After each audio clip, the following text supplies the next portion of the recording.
Bien-aimés de Dieu, bonjour. Ce 17 octobre 2024, le texte qui nous réunit est tiré de l'évangile de Luc au chapitre 11, les versets 47 à 54. Prions. Merci pour cette journée que tu nous donnes. Merci pour ton souffle de vie. Merci pour tous tes bienfaits. Laisse que ton Saint-Esprit nous guide dans cette méditation pour la gloire de ton saint nom. Nous avons ainsi prié dans le nom de Jésus-Christ. Amen. Alors nous allons lire le texte du jour dans Luc 11, les versets 37 à 47, s'il vous plaît, à 54. Malheur à vous parce que vous édifiez des monuments funéraires pour les prophètes, ces prophètes que vos ancêtres ont tués. Vous montrez clairement par là que vous approuvez ce que vos ancêtres ont fait, eux. Ils ont tué les prophètes et vous bâtissez leur tombeau. C'est bien pour cela que Dieu, dans sa sagesse, a déclaré « Je leur enverrai des prophètes et des messagers. Ils tueront les uns, ils persécuteront les autres. C'est pourquoi les gens de notre temps auront à répondre du meurtre de tous les prophètes qui ont été tués depuis le commencement du monde. Depuis le meurtre d'Abel jusqu'à celui de Zacharie, assassiné entre l'autel du sacrifice et le temple. Oui, je vous l'assure, les hommes de notre temps auront à répondre de tous ces crimes. Malheur à vous, enseignants de la loi, vous vous êtes emparés de la clé de la connaissance. Non seulement vous n'entrez pas vous-même, mais vous empêchez d'entrer ceux qui voudraient le faire. Quand Jésus fut sorti de la maison, les spécialistes de la loi et les pharisiens s'acharnèrent contre lui et le harcelèrent de questions sur toutes sortes de sujets. Ils lui tendaient ainsi des pièges pour trouver dans ses paroles un motif d'accusation. Bien, merci. Le texte est suffisamment détaillé. Prenez le temps de le lire et au besoin arrêtez d'abord la vidéo, là où vous êtes. Vous lisez et vous relisez le texte, il est très riche. Bien, en ce qui nous concerne, comme le temps est imparti, disons que nous enchaînons là la série de condamnations que Jésus a commencé il y a 3 jours. Il condamne les chefs religieux qui sont taxés de mauvais guides. Et Jésus leur donne la preuve qu'ils sont de mauvais guides. Alors aujourd'hui, Jésus s'adresse aux scribes. Hier, il l'a fait aussi, aux pharisiens et aux scribes. Hier, Jésus taxait les scribes de tombeaux blanchis. Simplement pour dire que de l'extérieur, ils sont religieux. Leurs attitudes, c'est des attitudes de piété. Mais à l'intérieur de leur être, il y a de la corruption. Et donc, ce sont des mauvais guides. Et Jésus continue à leur faire des réprimandes. Et aujourd'hui, Jésus leur reproche deux choses. Un, leur hypocrisie. Et deux, les hérésies qu'ils enseignent. Donc, ils sont à côté de la saine doctrine, de la sainte et saine doctrine de Dieu. Alors, nous allons découvrir en quoi consiste leur hypocrisie. Bien, vous avez entendu la lecture, le texte nous dit clairement que les scribes érigeaient des monuments à l'honneur des prophètes qui ont été tués par leur père. Qu'est-ce que ça veut dire? Ça veut dire qu'ils reconnaissaient que leur père était en erreur. Ils avaient tué les prophètes pour rien, alors qu'ils apportaient le message de salut, parce qu'ils faisaient appel au peuple de se détourner de l'idolâtrie, de se détourner de l'injustice, de se détourner de la méchanceté, bref, de se détourner des antivaleurs. Mais ils ont été tués par leur père. Et eux maintenant construisent les tombeaux de ces prophètes. Ça veut dire qu'ils reconnaissent que leur message était correct. Mais qu'est-ce qu'ils vont faire eux? À leur tour, ils vont persécuter le Seigneur. Donc, ils suivent la voie de leur père, malgré leur acte de construire des monuments en mémoire des prophètes de Dieu. Mais ils font la même chose, ils font même pire. Ils font même le comble des péchés de leur père. C'est ce que Jésus pointe du doigt. Leur hypocrisie. Vous faites quelque chose croyant que c'est bien, mais au fond de vous-même, vous savez que ce n'est que la forme. Mais au fond, on est d'accord que le malheur vous arrive. Alors, une fois que nous avons relevé la première erreur des scribes que Jésus pointe du doigt, c'est-à-dire l'hypocrisie, venons-en maintenant à la deuxième erreur des scribes. Les scribes qui sont des enseignants de la parole de Dieu, des enseignants de la loi, les docteurs, parce qu'ils ont reçu une formation dans les écoles rabbiniques pour bien maîtriser la loi de Moïse et le message des prophètes. Eh bien, les scribes s'écartent de la voie de la justice, de la voie de Dieu. Ce qu'ils enseignent, ils ne le pratiquent pas eux-mêmes. Et c'est en cela que Jésus dit, vous empêchez les gens d'entrer dans la présence de Dieu. Voilà ce que Jésus reproche aux scribes.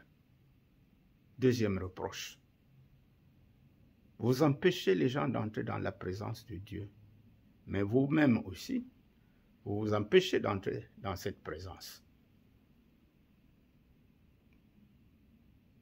Ah, ce sont des accusations graves. Si aujourd'hui, je n'aide pas mon frère à recevoir le message du salut, et plus grave, si je l'empêche même de recevoir ce message. Mais la faute s'aggrave, non? Voilà ce que Jésus reproche aux scribes. Du coup, ils empêchent le peuple de Dieu l'accès au salut.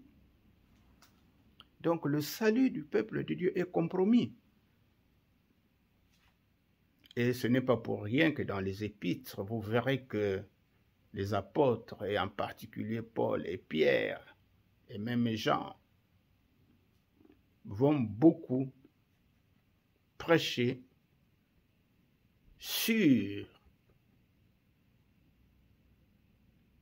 les faux docteurs qu'il faut démasquer et les éviter. Aujourd'hui, nombreux se réclament serviteurs de Dieu, mais combien sont-ils réellement des serviteurs de Dieu?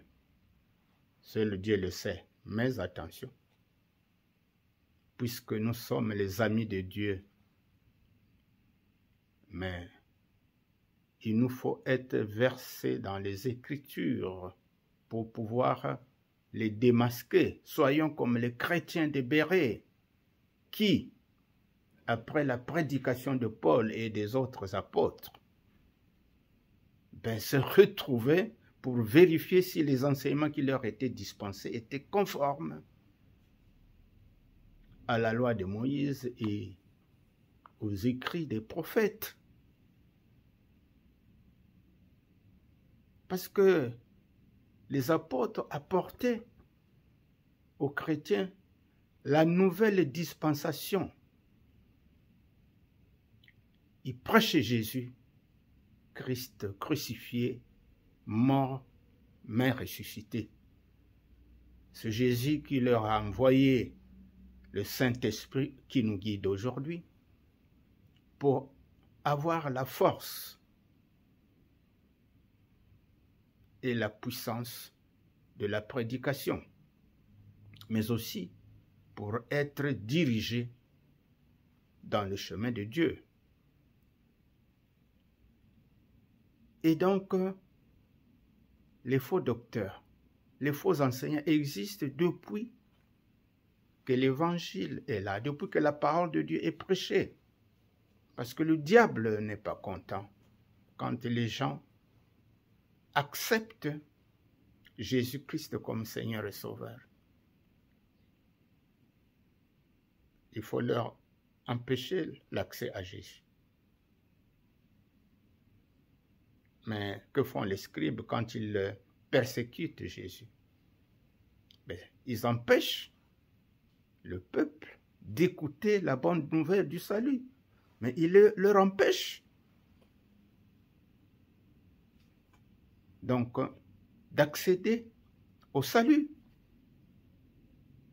Ne soyons pas de ceux-là qui empêchent les autres d'aller à l'église, qui empêchent les enfants d'aller à l'église, qui empêchent leurs semblables de connaître Dieu. En persécutant Christ, les scribes étaient en train d'empêcher le peuple de Dieu d'entrer dans la connaissance de Dieu. Jésus est venu nous réconcilier avec Dieu et nous montrer le chemin pour aller à Dieu. Mais il faut accepter le Christ comme Seigneur et Sauveur. C'est ça la condition. Alors, nous vous conseillons, sinon nous vous invitons, de lire aussi le texte synoptique dans Matthieu 23, parce qu'il y a beaucoup d'éléments qui se complètent. Et c'est ça l'intérêt des synoptiques. Quand nous avons un texte synoptique, il faut lire les 2 évangiles ou les 3 évangiles, selon les passages. Alors, de tout ça, qu'est-ce que nous allons retenir? Nous pouvons dire que les scribes portent finalement les mêmes caractères que leurs pères. Leurs pères ont tué les prophètes que Dieu avait envoyés pour l'appel à la conversion. Parce que ils se détournaient de Dieu pour aller adorer des faux dieux, des dieux faits des mains des hommes. Leurs pères les ont tués. Maintenant, eux, à leur tour, ils reconnaissent que leur père avait mal agi, mais pour réparer cela, il faut construire les monuments aux prophètes tués par leur père. Mais eux, ils font pire. C'est pourquoi nous disons qu'ils portent le même caractère que leur père, parce qu'ils vont persécuter, harceler Jésus, jusqu'à l'amener à la mort, à la crucifixion. Donc, ils portent le même caractère. Mon bien-aimé dans le Seigneur, j'espère que vous ne portez pas le même caractère que les scribes, en train de persécuter Jésus d'une manière ou d'une autre, de par notre comportement. Et nous pouvons dire tel fils, tel père, ou tel père, tel fils. Parce que ces enfants-là font autant que leur père. Alors, quand nous avons dit tout ça, qu'est-ce que nous pouvons retenir pour nous? Il nous faut rester dans la sainte doctrine de Dieu. Jésus-Christ, c'est notre Sauveur. Il faut le recevoir dans sa vie. Jésus-Christ, c'est le bon berger. C'est lui qui va nous guider vers Dieu. Il est venu pour nous dire qui est Dieu. Quelle est sa dimension? Dieu est amour, Dieu est justice, Dieu est miséricorde. Donc, quand nous le recevons, ça veut dire que nous pouvons changer de mentalité, nous pouvons nous arrimer sur ce que Dieu veut, donc sur la volonté de Dieu. C'est comme ça que nous allons nous réconcilier avec Dieu. C'est la mission de Jésus. Il est venu sur terre pour nous réconcilier avec Dieu, mais aussi pour nous montrer le chemin qui nous conduit au Père. Mais ce chemin-là nécessite que nous soyons convertis. Convertis par la parole de Dieu. Et laissons le Saint-Esprit faire le travail à nous. Donc laissons-nous conduire par le Saint-Esprit. Comme ça, nous aurons le discernement nécessaire. Mais restons dans la parole de Dieu. Tant que nous avons le temps, il faut la méditer. Il faut vraiment faire des recherches. Nous ne cessons de dire que nous sommes là pour vous ouvrir en quelque sorte la voie de la méditation, pour que vous puissiez aimer, lire et méditer la parole de Dieu. Merci pour ceux qui sont quotidiennement autour de la table de la parole avec nous. Continuons sur le même chemin de prier les uns pour les autres, et pour ceux qui ont certaines observations, quelques observations à faire, elles seront les bienvenues. Prions. Merci Seigneur, tu viens de nous nourrir ce matin de ton pain de vie, qui est la parole de Jésus. Que cette parole nous aide à marcher dans l'amour, nous aide à marcher dans la justice, dans la miséricorde. Pour la gloire de ton Saint-Nom, nous avons ainsi prié. Amen.